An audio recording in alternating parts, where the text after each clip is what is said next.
Tentative de coup d'État en cours au Niger où le président Mohamed Bazoum est retenu par des membres de la garde présidentielle. L'armée de l'air ukrainienne dit avoir intercepté 36 missiles de croisière tirés par la Russie mercredi. Grèce, Croatie, Italie, Portugal et Espagne. Le pourtour méditerranéen lutte toujours contre de violents incendies, parfois meurtriers.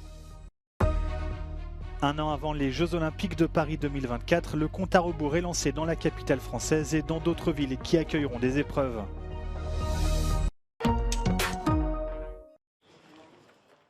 Une tentative de coup d'État est en cours au Niger où le président Mohamed Bazoum est retenu par des membres de la garde présidentielle.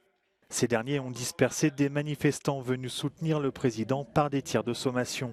La CEDEAO, l'Union africaine, l'Union européenne et la France, pour qui le Niger est un partenaire privilégié au Sahel, ont fermement condamné cette tentative de coup d'État.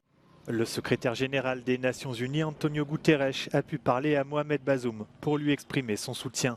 Le président béninois, Patrice Talon, est lui en route pour le Niger pour servir de médiateur. Le Niger a déjà connu 4 coups d'État depuis son indépendance en 1960, le dernier en février 2010. L'armée de l'air ukrainienne a affirmé mercredi avoir intercepté 36 missiles de croisière tirés par la Russie, sans préciser si d'autres missiles avaient atteint leur cible. Les tirs ont notamment visé la région de Khmelnytsky dans l'ouest de l'Ukraine, déjà ciblée à plusieurs reprises par les forces russes. Plus à l'est, dans la région de Dnipro, les débris d'un missile abattu ont provoqué un incendie qui a été maîtrisé sans faire de victimes. Sur ces images, des pompiers venus lutter contre des feux de forêt au nord de Donetsk, près de la ligne de front, essuient des tirs d'artillerie.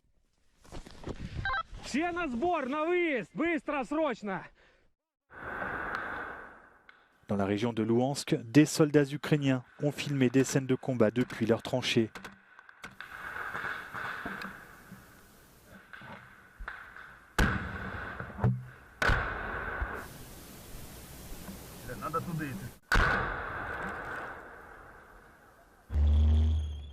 L'armée russe a, elle, affirmé avoir repoussé une attaque ukrainienne d'ampleur impliquant plusieurs centaines de soldats et des chars près d'Orikiv, dans le sud de l'Ukraine.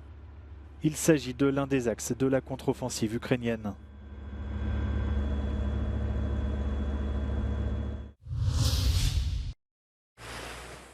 Paysage post-apocalyptique à Rhodes, l'une des îles grecques qui lutte jour et nuit contre les incendies depuis plusieurs jours. Lundi, les feux de forêt ont fait 3 victimes, dont 2 pilotes de l'armée de l'air qui luttaient contre les flammes. Le pourtour méditerranéen est frappé par de violents incendies, comme ici en Croatie où un feu s'est déclaré mercredi près de Dubrovnik, au lieu historique et touristique. Environ 130 pompiers tentent de circonscrire les flammes, attisées par des vents forts durant la journée de mardi. Selon la presse locale, le feu a également fait exploser des mines déposées dans les années 1990.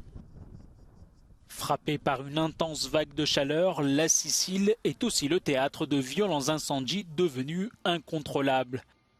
Les autorités italiennes font déjà état d'au moins 3 morts. Au Portugal, des centaines de pompiers restaient mobilisés mercredi pour éviter la propagation d'un feu de forêt qui a éclaté la veille dans les environs de la station balnéaire de Sintra. Selon la protection civile, l'incendie a fait au moins 8 blessés. En Espagne, toute l'attention est focalisée sur l'incendie qui s'est déclaré mardi sur l'île de Grande Canarie et qui a entraîné l'évacuation de dizaines de personnes. La situation était sous contrôle mercredi matin.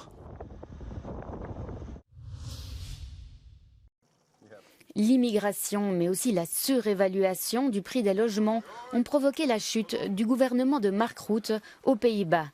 Une forte augmentation des demandes d'asile au cours de l'année 2022 a conduit à l'ouverture de centres d'accueil d'urgence à travers le pays. Celui de la ville d'Almer, géré par la Croix-Rouge néerlandaise dans une ancienne caserne de pompiers, accueille 150 personnes. There were no beds, so people were staying outside, and then the Red Cross stepped in, and since then we've become basically an integral part of the structure of refugee shelter. Ici, les résidents reçoivent 3 repas par jour et 12 € d'argent de poche par semaine. Certains d'entre eux vivent depuis plus d'1 an dans l'attente de l'examen de leur demande d'asile. Ils peuvent sortir dans la journée et travailler au maximum 12 semaines par an. Mais beaucoup passent leur journée dans la salle commune du centre. Les Syriens sont les plus nombreux parmi les demandeurs d'asile, ici et au niveau national. C'est le cas de Yara, qui fuit la guerre civile dans son pays d'origine. My husband and my 2 kids are in Syria and I didn't see them since 9 months, which is so difficult for me. And until now, I have to count another year in order to see them. I hope not to be more than 1 year. Les personnes qui obtiennent enfin le statut de réfugié ont droit, selon la loi, à un logement privé et au regroupement familial. Mais la pénurie de logements laisse plusieurs personnes sur la liste d'attente et continue de surpeupler les centres d'accueil. Quando non c'è spazio sulla terra lo si cerca in mare. La nave alle mie spalle, che in passato veniva usata per crociere di lusso, ospita oggi centinaia di persone che attendono risposta alla loro domanda di asilo. En effet, le gouvernement néerlandais a tenté d'introduire un statut de protection différencié afin d'éviter d'accorder à chaque réfugié le droit au regroupement familial immédiat. Cela a divisé les partis de la coalition. There's a housing crisis. There's simply not enough affordable houses in this country, especially in the larger cities, but basically everywhere. And this means that also there's a big competition between people who are eligible for social housing.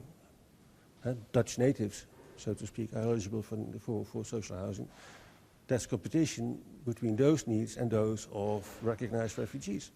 Selon ce professeur de l'université d'Amsterdam, cette sorte de tempête, causée aussi par l'inflation et les problèmes environnementaux qui empêchent la construction de nouvelles maisons, a créé la tension sous laquelle le gouvernement est tombé au début du mois de juillet. Et il est probable qu'elle influence les prochaines élections du 23 novembre.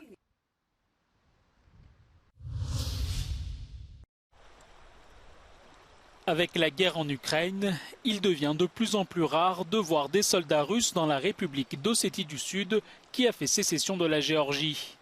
Le village de Dissevi abrite une base militaire russe depuis 2008. Les habitants des villages voisins affirment que ce n'est plus le cas. ბაზა აი ძველი სკოლა რო იყო ხომ რა ჩვენისაც დავამთავრეს 8 წლიანი სკოლა იქ იყო იქ არის ბაზა დღესდღეობით 1000 ერთხელ რავი შეხვდებია ხომ გაივლიან 3-4 კაცი დადის რა. Selon les experts, la réduction de l'activité militaire russe dans la région est bien due à la guerre en Ukraine. Des indications suggèrent que Moscou aurait redéployé ses soldats ainsi que des forces locales ossètes sur les lignes de front en Ukraine. რასაც ჩვენ ვაკვირდებით უკრაინის ომის დროს, რაც უკრაინაში აშკარად გამოიკვეთა, რუსეთის ძალებს აქ ძალიან დიდი დეფიციტი მომზადებული სამხედრო პირადი შემადგენლობის. ფაქტიურად ყველა მიმართულებიდან წაიყვანეს მომზადებული პირადი შემადგენლობა და მათ ჩართული ყავთ მოქმედებაში. იგივე მოხდა ცხინვალის რეგიონში, ეხლა ბაზებს ვინც აკვირდება და ვაკვირდებით, კარგად ვხედავთ, რომ იქ არის ძალიან მინიმალური შემადგენლობა დატოვებული ფაქტიურად.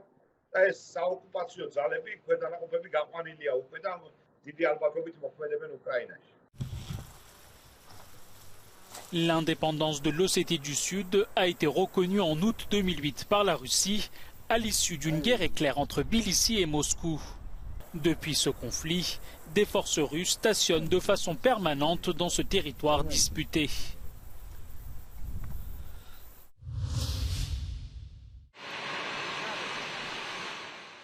Les premiers dirigeants africains sont arrivés à Saint-Pétersbourg pour participer au sommet Russie-Afrique. Selon le Kremlin, 49 pays et 17 chefs d'État ont confirmé leur participation. Ce sommet intervient un peu plus d'une semaine après l'expiration de l'accord d'exportation de céréales ukrainiennes par la mer Noire qui suscite l'inquiétude des pays africains. L'avenir du groupe paramilitaire Wagner sur le continent après la mutinerie avortée en Russie pourrait également être discuté. Plus de 50 tables rondes sont prévues. Vladimir Poutine, ici aux côtés du Premier ministre éthiopien, doit échanger lors d'entretiens bilatéraux avec les chefs d'État du Cameroun, du Sénégal, d'Afrique du Sud et de Centrafrique. Le président russe conclura ce sommet par un grand discours dans lequel il évoquera les relations russo-africaines et la formation, selon lui, d'un nouvel ordre mondial.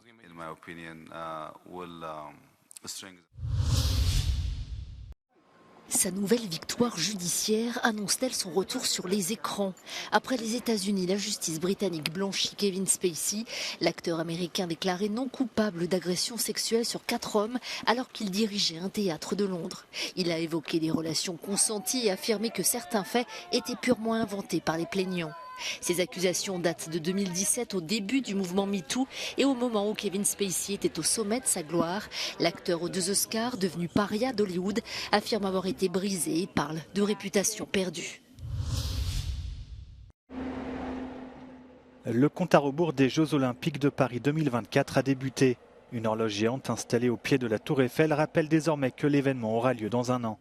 Le défi d'organisation est immense pour la capitale française, mais aussi pour d'autres villes qui accueilleront des épreuves. C'est le cas de Marseille, où des matchs de football et des compétitions de voile auront lieu.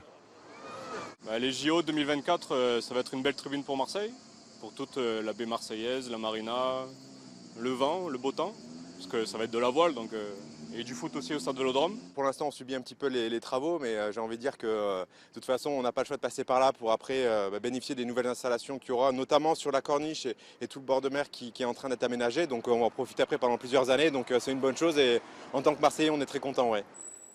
Athlètes et spectateurs vont profiter de la création d'une marina olympique à la rade de Marseille. La construction de nouveaux bâtiments et le réaménagement du bassin ont débuté. Parmi les épreuves délocalisées, les compétitions de handball et de basketball auront lieu à Lille, le tir à Châteauroux et le surf à Tahiti.